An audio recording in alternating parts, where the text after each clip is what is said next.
ഉണ്ടായ അനുഭവം അത് ജീവിതത്തിൽ മറക്കാൻ പറ്റാത്ത ഒരു ഓർമ്മയാണ്. അതായത് സാധാരണ ഞാനൊക്കെ കൊട്ടുപഠിച്ച് രംഗത്ത് വരുന്ന സമയത്ത് പല്ലാവൂരപ്പന്മാരാര് എന്ന് പറയുന്ന ഒരു മനുഷ്യൻ, ഇന്നലെ ശങ്കരേട്ടൻ പറഞ്ഞ പോലെ ഒരു ചൈതന്യയുക്തമായിട്ടുള്ള ഒരു കലാകാരൻ അന്ന് പങ്കെടുക്കുമ്പോൾ ഒരു അതിശയത്തോട് കൂടിയിട്ട് നോക്കിക്കാണുന്ന ഒരു കാഴ്ചപ്പാടേ നമുക്കുള്ളൂ. പക്ഷെ കൂടെയുള്ള കലാകാരന്മാരാരും അദ്ദേഹമായിട്ട് ഇടപഴകുന്നത് കണ്ടിരുന്നില്ല. ഞാൻ എൻ്റെ ഗുരുനാഥൻ്റെ ഒപ്പം പരിപാടിക്ക് പോകുന്ന സമയത്ത് അദ്ദേഹത്തോടൊപ്പം ഇടപഴകാനുള്ള സാഹചര്യങ്ങൾ ഉണ്ടായി. കൂടുതൽ അടുത്തപ്പോഴാണ് പല്ലാവൂരപ്പന്മാരെ വ്യക്തിപരമായിട്ട് എന്താണെന്ന് എനിക്ക് കുറച്ചുകൂടി മനസ്സിലാക്കാൻ സാധിച്ചത്. അദ്ദേഹത്തിൽ നിന്നുണ്ടായ അനുഭവത്തിലെ 2 കാര്യങ്ങൾ ഒരു കലാകാരന്റെ ജീവിതത്തിലെ എന്നും അനുവർത്തിക്കേണ്ടതായിട്ടുള്ള 2 കാര്യങ്ങൾ അദ്ദേഹത്തിൽ നിന്ന് എനിക്ക് കിട്ടലുണ്ടായി. ഒന്ന്, അദ്ദേഹം ജീവിത കഥ പറയുകയാണെങ്കിൽ അദ്ദേഹം വളരെ ദാരിദ്ര്യം അനുഭവിച്ച് വളരെ കഷ്ടപ്പെട്ട് ജീവിച്ച് വളർന്ന് കേരളീയ സംസ്കാരത്തിന്റെ ഔന്നത്യ തലത്തിൽ എത്തിയിട്ടുള്ളൊരു വ്യക്തിയാണ്. അദ്ദേഹത്തിന്റെ പഴയ കാലഘട്ടങ്ങൾ പറയുമ്പോൾ അദ്ദേഹം പറയാറുണ്ട്, ഒരു ദിവസം വീട്ടിൽ നിന്ന് ഇറങ്ങുമ്പോൾ അമ്മയ്ക്കും അനിയന്മാർക്കും വീട്ടില് അന്നത്തെ ദിവസം കഴിയാനുള്ളത് പോലും ഉണ്ടാവില്ല, അങ്ങനൊരു കാലഘട്ടം ഉണ്ടായിരുന്നു എന്ന് അദ്ദേഹം പറയാറുണ്ടായിരുന്നു. പക്ഷെ അങ്ങനെയുള്ളൊരു വ്യക്തി ഇന്നത്തെ കലാകാരന്മാർക്ക് എത്തിച്ചേരാൻ വളരെ വിഷമം ഉള്ള ഒരു സ്റ്റേജിൽ, അങ്ങനെയുള്ള ഒരു പൊസിഷനിൽ എത്തിച്ചേർന്നത്. അതിന്റെ പിന്നില് ഏത് കാലത്തും അദ്ദേഹം പറയാറുണ്ട്, ഏത് കാലത്തും അദ്ദേഹത്തിന്റെ മരണത്തിന് ഒരാഴ്ച മുമ്പ് വരെ എന്ന് തന്നെ പറയാം, അദ്ദേഹം ഒഴിവുള്ള ദിവസങ്ങളിലെല്ലാം ഒരു അരമണിക്കൂർ 3/4 മണിക്കൂർ സമയമെങ്കിലും ഈ കൊട്ടു വിഷയം ആയിട്ട് ബന്ധപ്പെട്ടിട്ട് വീട്ടില് കാലത്ത് ദിനചര്യകളൊക്കെ കഴിഞ്ഞാൽ മൂപ്പർ റൂമിൽ കയറി വാതിലടച്ചു, ഒന്നുകിൽ ചെണ്ടയെടുത്തു, അല്ലെങ്കിൽ അടക്കെടുത്തു, അതല്ലെങ്കിൽ തിമിരെടുത്തു. ഒരു 1/4 മണിക്കൂർ ഒരു ദിവസം പോലും ഒഴിവില്ലാതെ അങ്ങനെ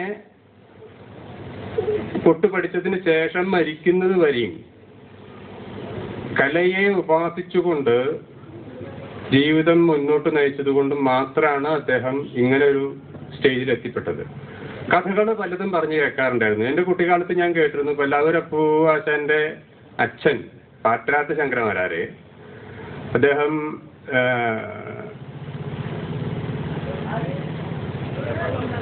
എടക്കയില് വളരെ പ്രാവീണ്യം കാണിച്ചിരുന്ന ഒരു വ്യക്തിയായിരുന്നു. ആ കാലഘട്ടത്തിനനുസരിച്ചിട്ട് ചെണ്ടയിലും തിമിരയിലും ഒക്കെ പ്രാവീണ്യമുള്ളൊരു വ്യക്തിയായിരുന്നു.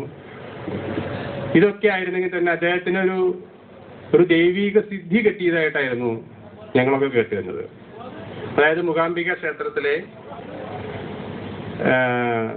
അവിടെ നിവേദിക്കുന്ന ത്രിമധുരം സാധാരണ ആർക്കും വിതരണം ചെയ്യില്ല അത്ര, ഭക്തജനങ്ങൾക്ക് വിതരണം ചെയ്യില്ല അത്ര. അതിനൊരു പ്രത്യേക കിണറുണ്ട്. ആ കിണറിൽ നിന്ന് വെള്ളം എടുത്തിട്ടാണ് അതിന്റെ നിവേദ്യവും കാര്യങ്ങളും കഴിക്കുക. അത് കഴിഞ്ഞാൽ ആ കിണറ്റിലേക്ക് തന്നെയാണ് അത് നിക്ഷേപിക്കുക ആണ് പറയണത്. ഇദ്ദേഹം കിണറ്റിൽ ഇറങ്ങിയിരുന്നിട്ട് ആ നിവേദ്യം പിടിച്ചതായിട്ടും, അപ്പോ തിരുമേനി ഈ നിവേദ്യം വെള്ളത്തിലേക്ക് വീഴുന്ന ശബ്ദം കേട്ടില്ലല്ലോ എന്ന് പറഞ്ഞിട്ട് നോക്കിയപ്പോ പറ്റാത്ത ശങ്കരന്മാരാര് കിണറ്റിലിറങ്ങിയിരിക്കേണ്ടത്. അങ്ങനെ അദ്ദേഹത്തിനെ പിടിച്ച് കയറ്റുന്നതിന് മുമ്പ് നിവേദ്യം അദ്ദേഹം കഴിച്ചു എന്നാണ്. ആ നിവേദ്യത്തിന്റെ മൂകാംബിക ദേവിയുടെ അനുഗ്രഹമായിട്ട് കിട്ടിയിട്ടുള്ള ഒരു സിദ്ധിയാണ്, 3 തലമുറയ്ക്ക് നീണ്ടു നിൽക്കേണ്ടതാണ് എന്നൊക്കെ പറഞ്ഞിട്ടാണ് അത് കേട്ടിരിക്കുന്നത്. ആ സിദ്ധിയുടെ അടുത്ത പരമ്പരയായിരുന്നു പല്ലാവൂർ ത്രയങ്ങൾ അത് പൂർണ്ണമായിട്ട് ഞാൻ വിശ്വസിക്കുന്നില്ല. കാരണം എന്താ വെച്ചാൽ അപ്പശാന്റെയും കുഞ്ഞൂട്ടന്മാരാരുടെയും മണിയന്മാരാരുടെയും ഒക്കെ ജീവിതം തന്നെ എടുത്തു നോക്കിക്കഴിഞ്ഞാൽ അവിടെ മൂകാംബിക ദേവിയുടെ പ്രസാദം സ്വീകരിക്കില്ല, മൂകാംബികേനെ തന്നെ ഉപാസിക്കാനുണ്ടായിട്ടുള്ള ഒരു ജീവിതകാലം മുഴുവൻ. അതുകൊണ്ട് അത് അത്ര വലിയ പ്രസക്തിയൊന്നും കൊടുക്കാനില്ല. എങ്കിൽ തന്നെ അങ്ങനെയുള്ള കെട്ടുകഥകളാണ് വാദ്യ വിഷയങ്ങളിൽ ഏറ്റവും കൂടുതൽ പ്രചരിച്ചുകൊണ്ടിരിക്കുന്നത്. അതുകൊണ്ട് തന്നെ വാദ്യങ്ങളെ പറ്റിയിട്ടോ അതല്ലെങ്കിൽ താള പദ്ധതികളെ പറ്റിയിട്ടോ അങ്ങനെയുള്ള വിഷയങ്ങളിലേക്കൊന്നും ആരും ചിന്തിക്കുന്നതായിട്ട് കാണാനില്ല. ഈ കാലഘട്ടത്തിലാണ് കൂടുതൽ വാദ്യകലാരംഗത്ത് വരുന്ന ആൾക്കാർ കൂടുതൽ അന്നത്തെ കാലഘട്ടങ്ങളിൽ ഉണ്ടായവർക്കൊക്കെ വിദ്യാഭ്യാസപരമായിട്ട് വളരെ ശോഷിച്ച അവസ്ഥയിലും, അത് മാത്രമല്ല വാദ്യവിഷയങ്ങൾ ഒരു കുലത്തൊഴിലായിട്ട് മാത്രം കൊണ്ടുനടക്കുന്ന ഒരു കാലഘട്ടമായിരുന്നല്ലോ. അതിൽ നിന്ന് വ്യത്യസ്തമായിട്ട് ഇതിനെ ഒരു കലയായി അതിനെ ഉപാസിക്കുന്ന ഒരു കാലഘട്ടത്തിലേക്ക് തരം തിരിഞ്ഞപ്പോഴാണ് ഇത്തരം വിഷയങ്ങളിലേക്കൊക്കെ നമുക്ക് ചിന്തിക്കേണ്ടതായിട്ടുള്ള സമയം വരണതും. അപ്പൊ ഇദ്ദേഹം പറഞ്ഞിട്ടുള്ള അതിലത്തെ പ്രധാനപ്പെട്ട ഒരു കാര്യം ഇതായിരുന്നു: ഒരു കലാകാരനാവണമെങ്കിൽ പരിപാടിയുണ്ടോ? നമുക്ക് ഉത്സവങ്ങളും പൂരങ്ങളും കഴിഞ്ഞാൽ ഉള്ള ഒരു ഇടവേള, ഒരു 6 മാസക്കാലം നമ്മൾ ഒഴിവായിരിക്കുന്ന സമയത്ത് മാത്രമല്ല, പ്രോഗ്രാം ഇല്ലാതെ വീട്ടിലുള്ള എല്ലാ ദിവസങ്ങളിലും സ്വന്തം ഉപകരണവുമായിട്ട് ഒരു 2 നാഴിക നേരമെങ്കിലും നിങ്ങൾ സല്ലപിച്ചിരിക്കണം എന്ന് എന്നോട് പറഞ്ഞത്. അപ്പോൾ ഞാൻ സമയത്തോളം അത് പറയുമ്പോൾ നമുക്ക് എന്താ ഇപ്പോൾ ഉപരി ഉദ്ദേശിച്ചത് എന്ന് തന്നെ മനസ്സിലാവാറില്ല. കാരണം ഇപ്പൊ ഈ അടുത്ത കാലത്ത് നമ്മൾ കേൾക്കുന്ന ഒരു തർക്കമുണ്ട്: മേളത്തിന് ശ്രുതിയുണ്ടോ ശ്രുതിയില്ലേ? മേളത്തിന്റെ ശ്രുതി എന്ന് പറയുന്നത് നമ്മൾ പഠിക്കുമ്പോൾ ഇപ്പോൾ ശ്രുതിക്ക് പ്രാധാന്യം കൊടുത്തിട്ട് പഠിപ്പിക്കുന്ന ദക്ഷിണേന്ത്യൻ സംഗീത പദ്ധതിയിലുള്ള എല്ലാ ഉപകരണങ്ങളിലായാലും വായ്പാട്ടായാലും ഏതെടുത്ത് നോക്കിയാലും, ഇപ്പോൾ വായ്പാട്ട് പഠിപ്പിക്കുകയാണെങ്കിൽ ശ്രുതി വെച്ചുകൊണ്ട് ശ്രുതിയിലേക്ക് പാടാനാണ് പഠിപ്പിക്കുന്നത്.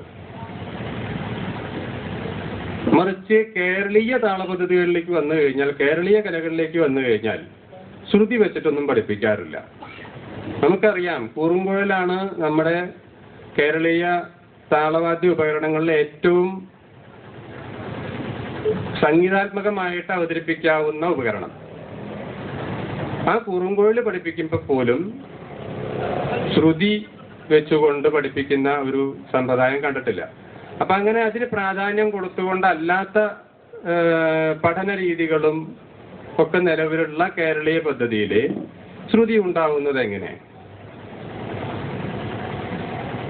ഇതിന്റെ ശ്രുതി എന്ന് പറയുന്നത് സ്വരമാണ്. പ്രയോഗം നടക്കുമ്പോൾ ഉണ്ടാകുന്ന സ്വരവും പ്രയോഗം കഴിഞ്ഞാൽ ശൂന്യാവസ്ഥയിൽ ഉണ്ടാകുന്ന സ്വരവും. ഈ സ്വരം ഏത് ഉപകരണത്തിൽ, ഏത് സ്ഥായിയിലുള്ള ഉപകരണത്തിൽ, ഏത് മൂപ്പിലുള്ള ഉപകരണത്തിൽ എന്തിനുപയോഗിക്കുമ്പോഴും സ്വരത്തിന് പ്രയോഗസ്വരവുമുണ്ട്. അത് കഴിഞ്ഞാൽ ഉള്ള പ്രയോഗം നടക്കാത്ത സമയത്തുള്ള അതിൻ്റെ കമ്പനമുണ്ട്. ശ്രുതി ഉണ്ട്. ഈ ശ്രുതി ഇത്ര കൊട്ടിഘോഷിക്കാനുള്ളതുണ്ടോ എന്ന് മാത്രമേ നമുക്ക് ആലോചിക്കാനുള്ളൂ വിഷയത്തിൽ. അപ്പൊ ഇത്തരം കാര്യങ്ങളിലേക്കൊക്കെ സമൂഹം വളർന്നു തുടങ്ങിയപ്പോഴാണ്, ആ കാലഘട്ടത്തിലാണ് ഞാനും കൂടി കലാകാരനായി വന്നത് എന്നുകൊണ്ടാവാം. ഒരു പക്ഷേ ഇതിനു മുമ്പുണ്ടായിരുന്ന കൊട്ടുപഠിക്കുക, തായമ്പക അരങ്ങേറ്റം നടത്തുക, പിറ്റേ ദിവസം അരങ്ങേറ്റം കഴിഞ്ഞതിന്റെ പിറ്റേ ദിവസം മുതൽ ചെണ്ട എടുത്ത് ഗുരുനാഥന്റെ കൂടെയോ